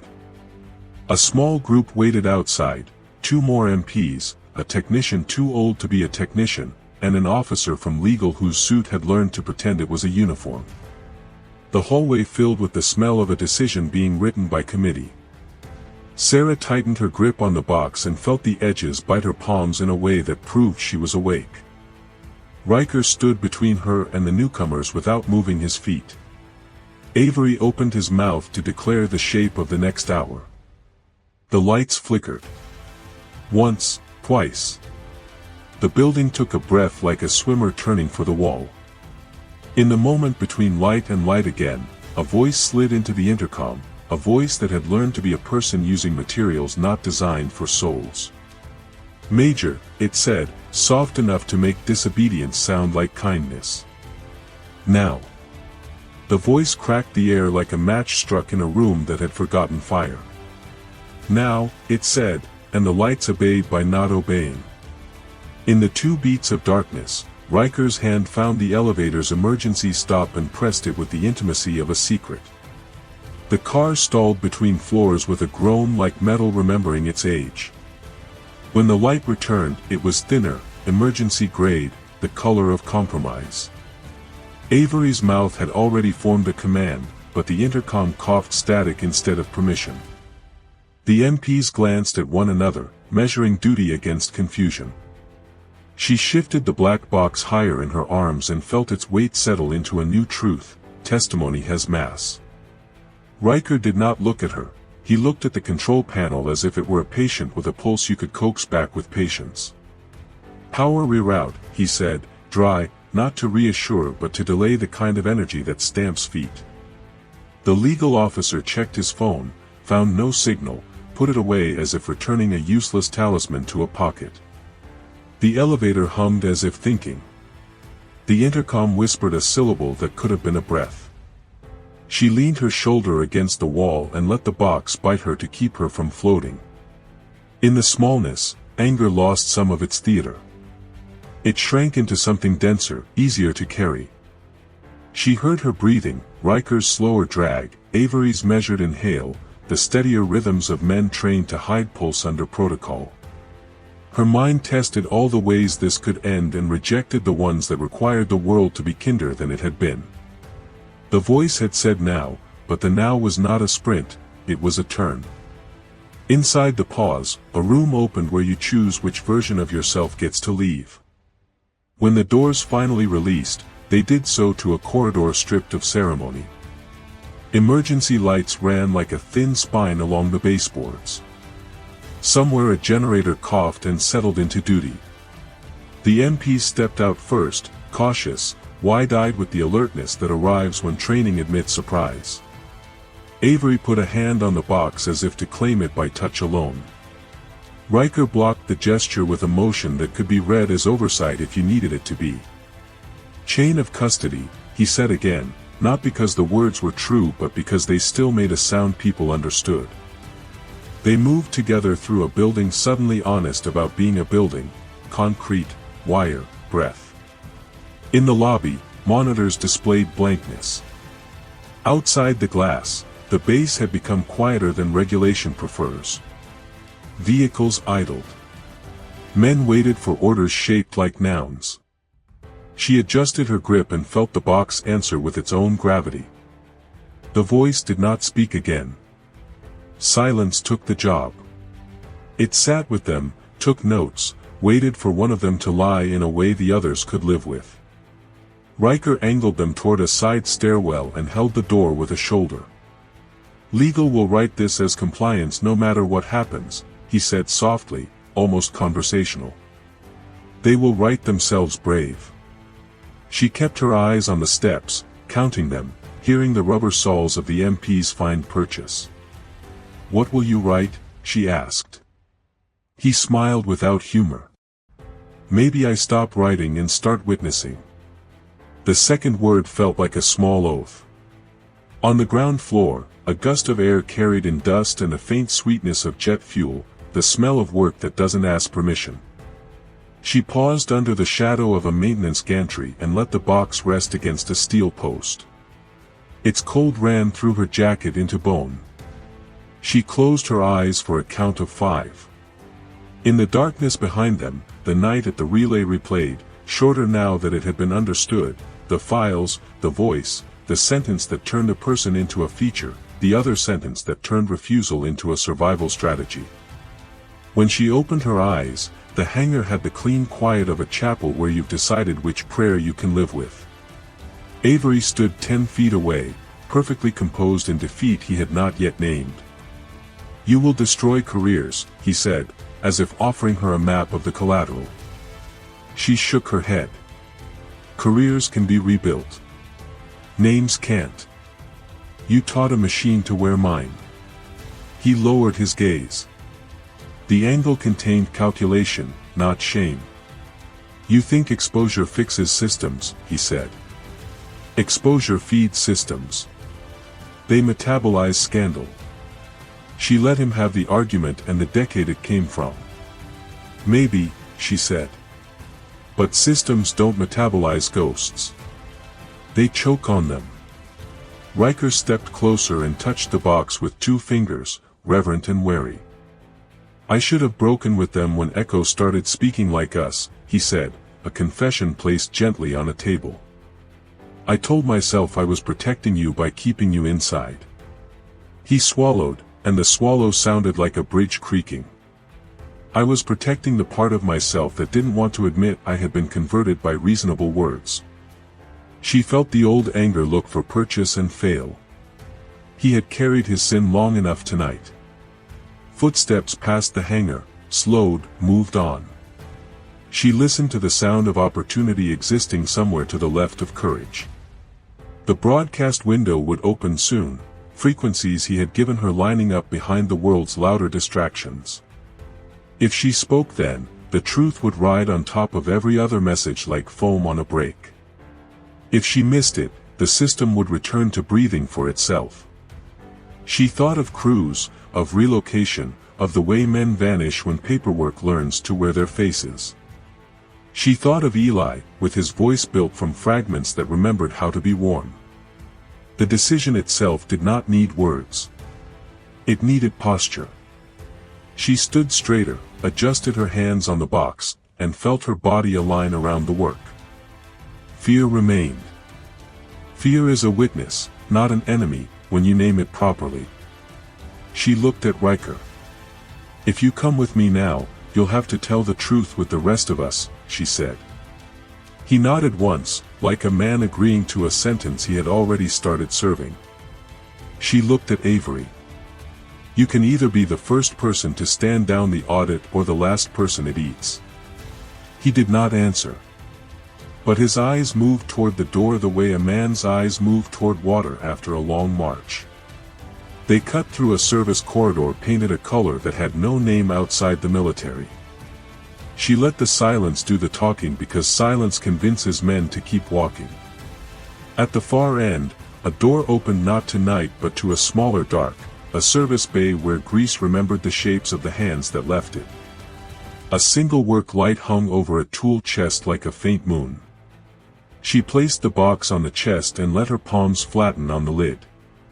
For a breath, she wished for ritual, words to say, a gesture to make, something to declare her intention to a sky that had refused to care. Then she remembered the cockpit, the way engines teach the body to be faithful to tasks without liturgy. She didn't need a ceremony, she needed a sequence. Power, connect, verify, speak. The simplest truths arrive that way. Riker stood watch at the door without being asked. Avery hovered just inside the threshold, torn between the instinct to interrupt and the need to survive what interrupting would make of him. She unclasped the protective latch on the box. She did not open it. Not here. She checked the external port built for people who needed deniability. The cable slid home with a click that sounded like a name pronounced correctly for the first time. The intercom above the workbench crackled, a low murmur. Not the base net. A stranger's spine. Window opens in 7 minutes, the voice said. She pictured the relay chain waking, the old antennas pretending to be dead a little longer, the world turning its face toward elsewhere so it wouldn't notice the truth arriving from the edge. Copy, she said, and the syllable steadied her whole body. They waited. Waiting can be violent when it must hold a decision without strangling it. She used the time to count her breathing, to name what she would not keep, rank as armor, the illusion of safety, the story where saying no ruined her alone. She made space for the other story, a pilot who refused, a ghost who learned how to guide without hands, a commander who decided witnessing was a job, a bureaucracy about to hear the sound of its own paperwork set on fire by facts. The voice returned. 5 minutes. Align transmitters. She adjusted the unit he directed her to build out of spare parts and stubbornness. Frequencies lined up like teeth in a key she had never seen but always known how to cut. Riker looked over her shoulder and did not touch anything, which is the most respectful form of help. Avery closed his eyes once and opened them on a world he might still choose to belong to. 3, the voice said, and the number climbed into her throat like a song she had inherited. She placed her hand on the box not to possess it but to promise it she would not let it be translated into something small. 2, the voice said, and a door slammed somewhere distant like punctuation. 1, the voice said, and the silence that followed widened to the exact size of what had to happen. She took a breath that felt like the first useful breath of her life and reached for the switch that would let the refusal speak in a mouth bigger than hers. She threw the switch and the room learned a new sound, a hum that remembered oceans and telephone wires and prayers uttered into cans with strings. The transmitters woke in sequence, old metal remembering how to carry truth. The black box refused to be theatrical, it clicked once like a throat cleared, and then the past began to speak at a volume calibrated for survival. A line of text scrolled across the improvised console, plain as daylight, primary source engaged. Riker exhaled in a tone that did not belong to rank. Avery stayed perfectly still, as if motion might invite consequence to notice his outline. The first packet rode the relay spine, a seed thrown into wind that already knew which fields were hungry. The room's hum deepened, the kind of frequency that wraps a body and insists it choose a side. On the monitor, the broadcast map lit its teeth, one repeater after another acknowledging the message the way rivers acknowledge gravity. She watched confirmation flags stack like cards, North Array, online, Western Arc, online, Civilian Bounce, online. Somewhere on the base, alarms realized their job had multiplied. She opened the channel and let the box speak its first sentence. Not an argument. Not an opinion. A plain record. The refusal, stamped and time-indexed, a voice saying no with the kind of calm that makes liars sound like amateurs. The waveform rolled across the screen like a tide that had finally learned which stones mattered. The broadcast splintered into thousands of copies of itself and began to land in places designed to ignore it. Weather stations, school servers, hospital backups, the stray routers of small businesses that never meant to be heroic. Outside, engines coughed to life. The base had decided to move. The intercom ticked, his voice arriving tight, controlled, paced to cut through panic. They see you, he said. Hold course. They'll try to clip the chain at the 2nd and 5th nodes.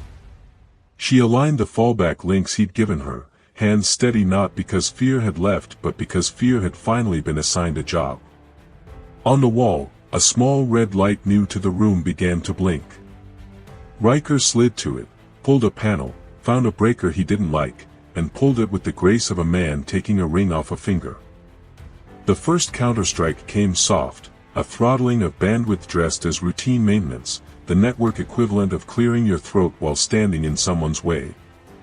The repeater map pulsed, dimmed, then held. She rerouted around the polite obstruction, found a back road through forgotten infrastructure, and pushed the signal like a stubborn convoy through a town that owed her nothing and gave her the right of way anyway. Avery moved a step closer, not to stop her but to watch the truth do work he had never seen it do without permission. The second counterstrike came hard. A black window tore open on the screen, command code etched in the clean lines of men who believe fonts establish authority. Override off, legal. Riker swore under his breath and laughed once, a sound too tired to be defiant but too alive to be surrender.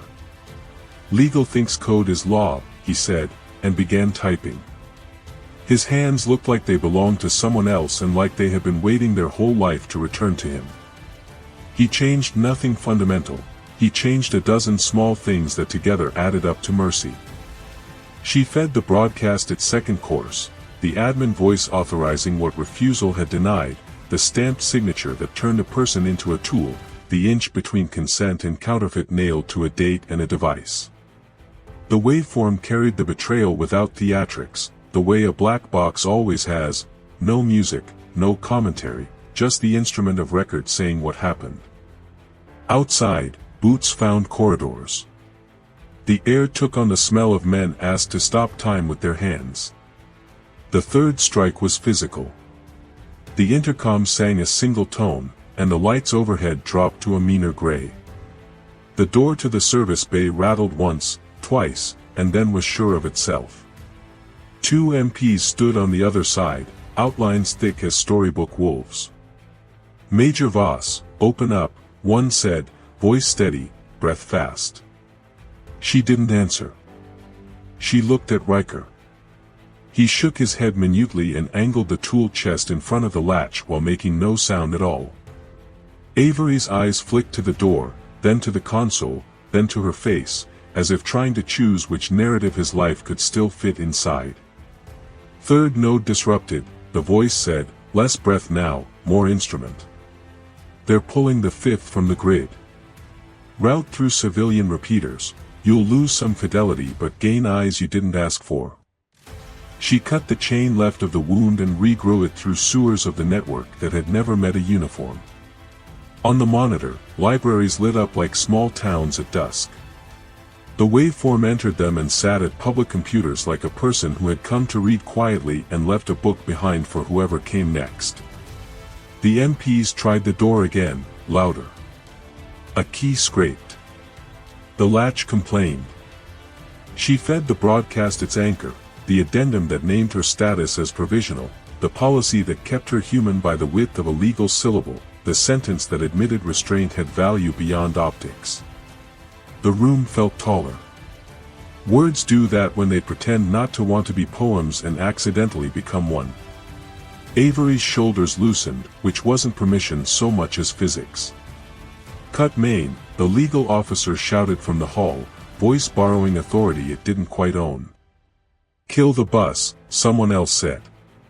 The humming changed shape and then found itself again as the backup path he taught her to love took the charge.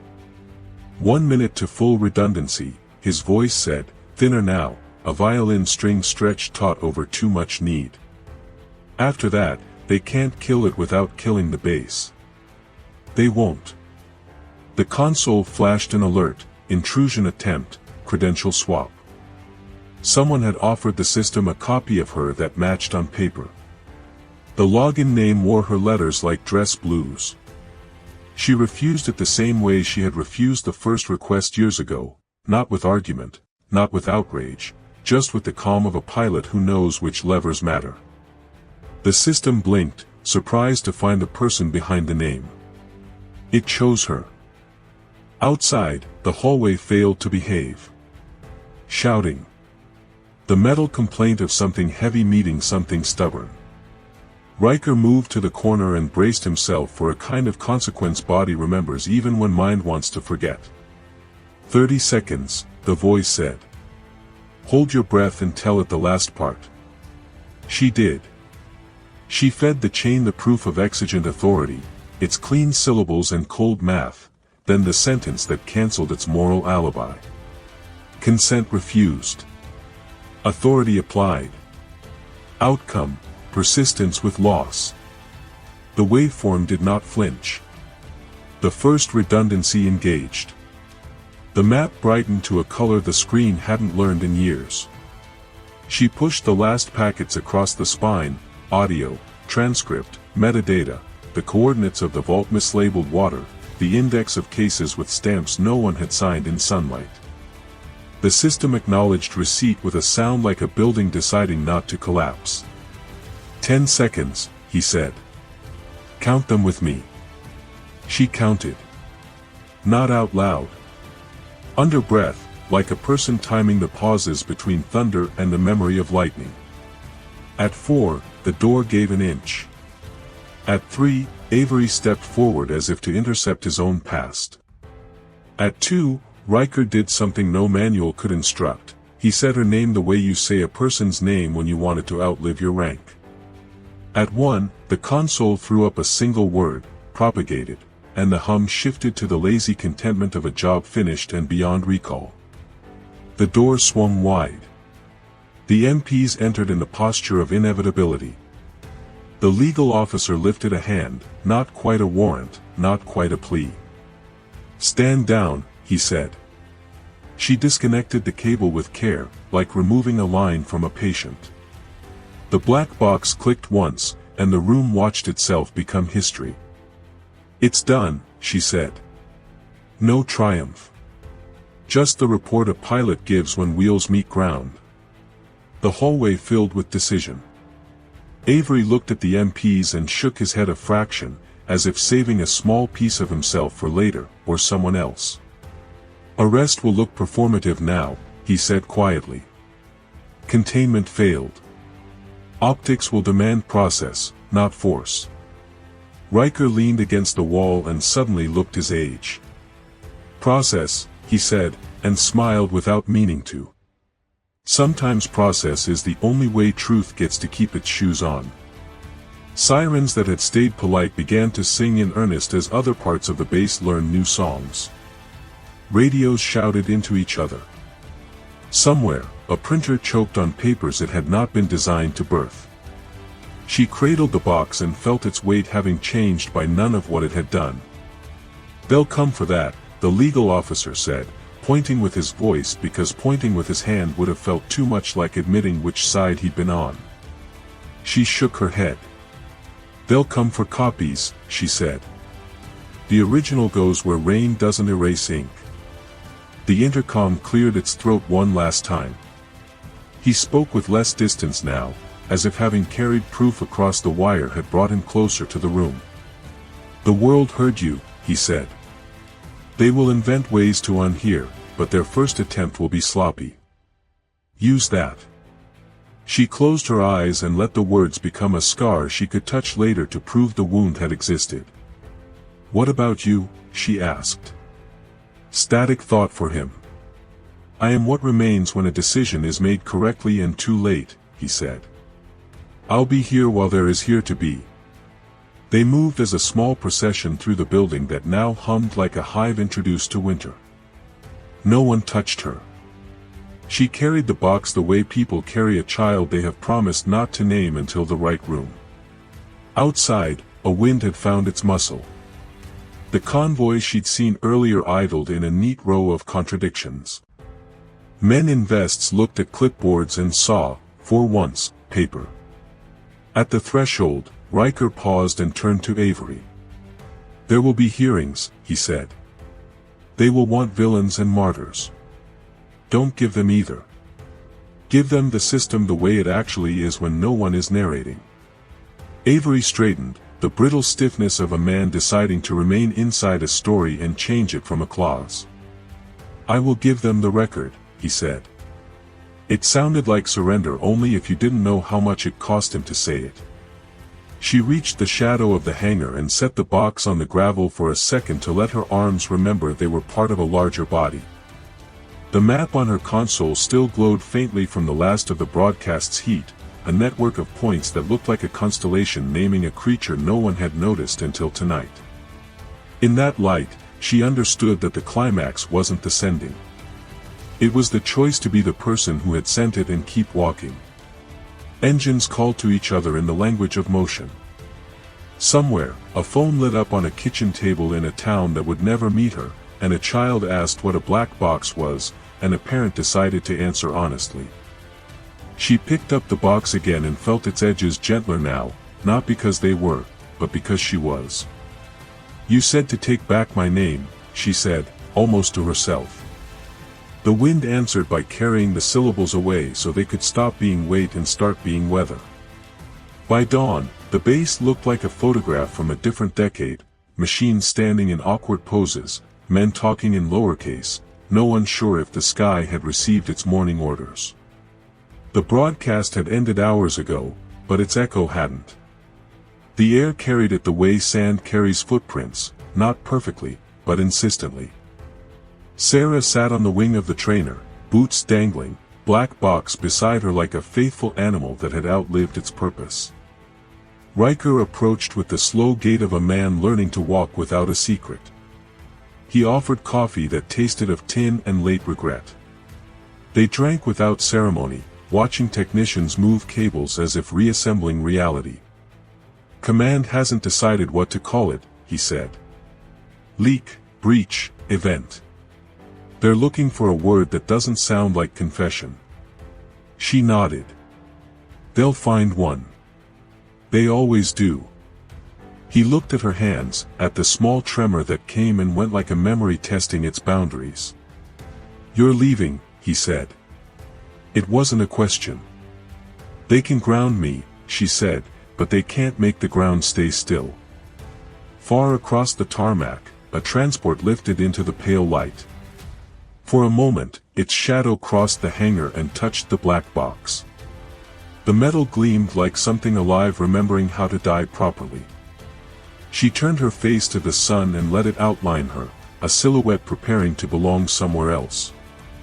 They'll come for you, Riker said quietly. They already did, she replied. What's left is aftermath. He nodded once and set the empty mug on the wing. The world's asking questions it doesn't have vocabulary for yet, he said. They've seen the files. They know pieces of what Echo 9 was meant to do. And what it became, she said. He looked at the runway, at a ground crew pretending it didn't know how to eavesdrop. Some of them heard the other voice, he said. The one that sounds almost like yours.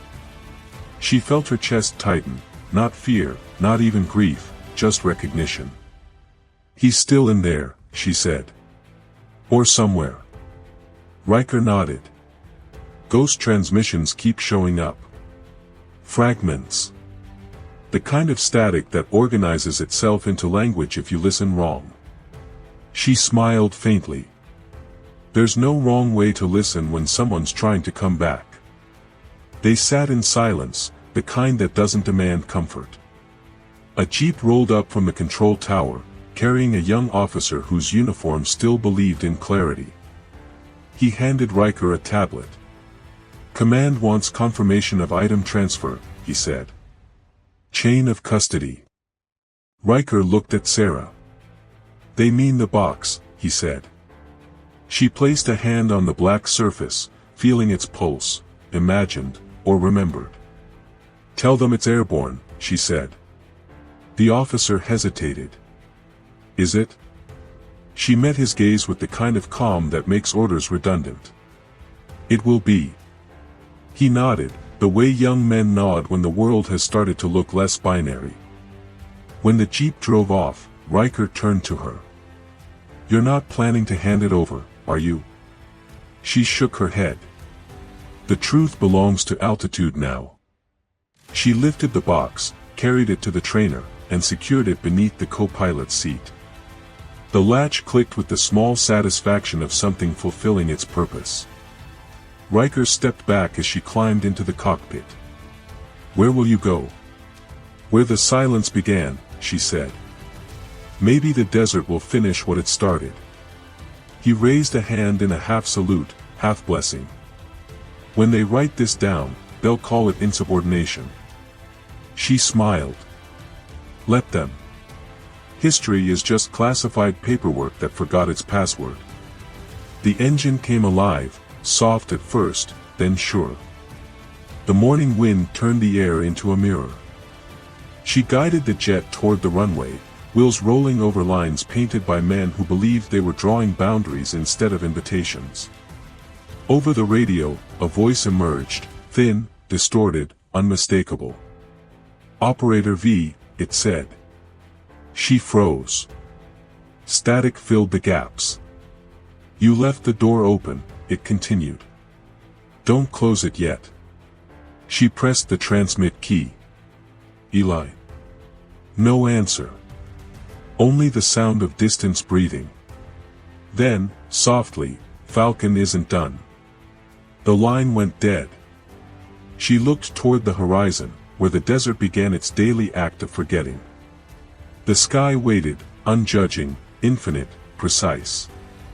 She pushed the throttle forward, felt the ground release her, felt gravity agree to the terms.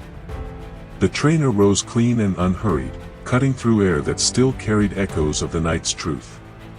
Below, the base shrank to a collection of stories waiting for their redactions. Above, the sun broke through a layer of haze, a coin tossed by an unseen hand. She leveled at altitude and glanced at the black box. Its indicator blinked once, faint but deliberate, as if acknowledging its passenger. Every system has a heartbeat, she said to no one, and the sky took it as testimony.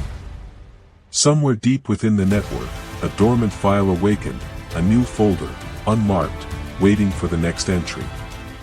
File name, Falcon Protocol // continued.